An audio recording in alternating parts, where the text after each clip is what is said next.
Well, back in 1979, I was in Chicago to give a speech for an outfit called Tidy Car. How many of you know what Tidy Car is?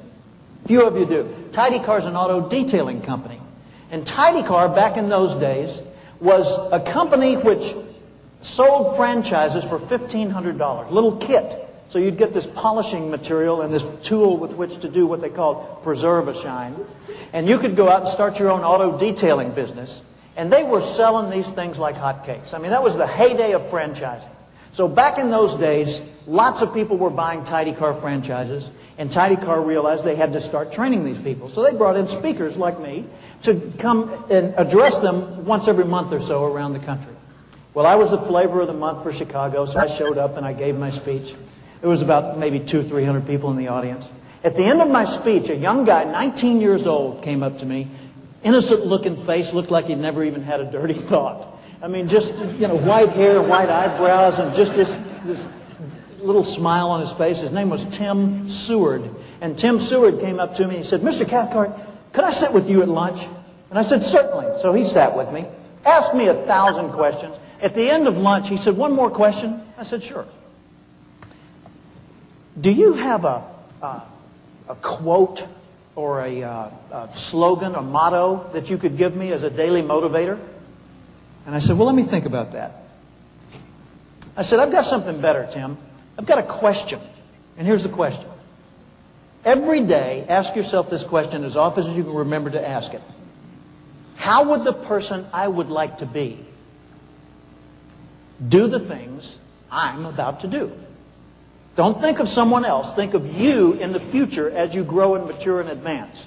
How would the more refined version of you do the work you're setting out to do right this moment or during this day? In other words, if you keep thinking like an acorn, you will remain an acorn. So you've got to think like an oak. He said, "Well, I'd like to be the international sales leader for Tidy Car." I said, "Good. Use that question." What happened was he went back home to Bay City, Michigan. He got rid of his T-shirt and jeans and he put on a little jumpsuit. Had Tim embroidered on the pocket, Tidy Car on the back. So now he looks more professional because he figured the international sales leader wouldn't wear a T-shirt and jeans, right? Then he started organizing his files better. Then he got a picture of a Corvette, which they were going to give to the international award winner that year. And he put that over his bed, and he put another picture of a Corvette over his workbench so he'd see it every day. And that inspired him to think like the international sales leader. He ended up growing his business so well that he had to hire other people to work with him and ultimately had to lease a service station so he had a permanent location. His business absolutely thrived. You see, we can take one simple question and just shift our perspective enough to give us profound insights that will transform the results we get. But it takes the stimulus to start the process. So Tidy Car called me again. They said, "Jim, we're having a convention in New Orleans. We're giving away a Corvette. Want to speak?" You bet. So I go to the Hilton Hotel in the French Quarter down in New Orleans, standing there in front of a large group of the Tidy Car franchisees from around the world. And they say, "Jim, as soon as you give your keynote speech, we're going to give the award." I said, "Who won?" They said, "Not telling." I said, "Okay." So I get up there and give my speech. I hand the microphone over to the president of the company. He steps up and he says, "Ladies and gentlemen, what a contest. Listen to these numbers. The person who came in number 2 led number 3 by only 1 point. 1. 3 led 4 by 1 point. 4 led 5 by 2 points. 5 led 6 by 1 point. Tight competition. Except for number 1. The person who leads this contest, number 1, the international sales leader, led the contest with 300 more points than number 2. For first place, there was no competition. Welcome with me. Your international sales leader from Bay City, Michigan, Tim Seward. The place went insane. Everybody dancing, screaming, cheering, hugging each other. A few people took advantage of that. It was fun. Everybody's having a good time. They bring Tim on their shoulders to the front of the room. They put him on the stage. He's up there caressing the Corvette as much as you can do that to a vehicle. I came over.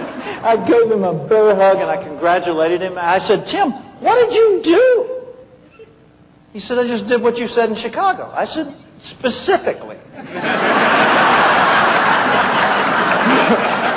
What did I say in Chicago? He said, come on, Jim, you know. The daily question, how would the person I'd like to be do the things I'm about to do? And he told me the story I shared with you a little while ago. And I said, wow, I am so proud of you. That's great. And he said, oh, it gets better. What? He said, well, I didn't know if I'd won. I knew I was in the running, but I didn't know if I'd won. So I'm getting ready to come to New Orleans to the convention, and I'm thinking, okay, how would the international sales leader go to New Orleans? I figured he'd go first class. One way.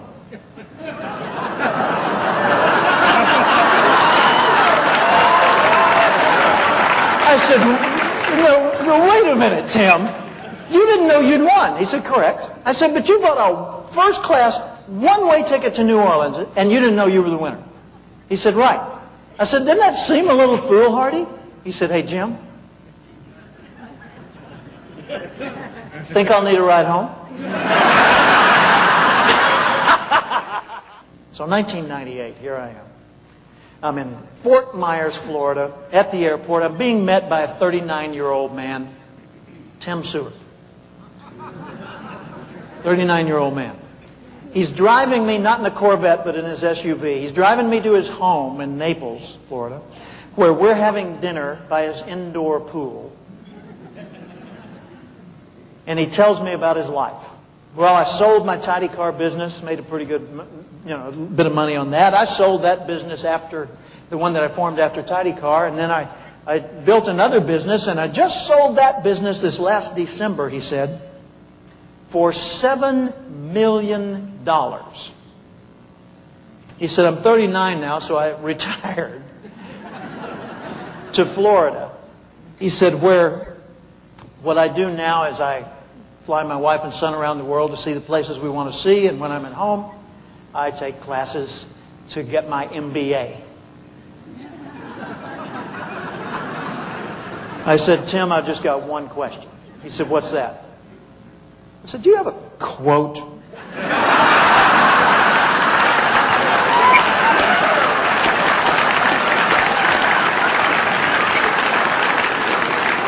Or a slogan, or a motto, something I could use for a daily motivator? True story, here's what he said. Yes, Jim.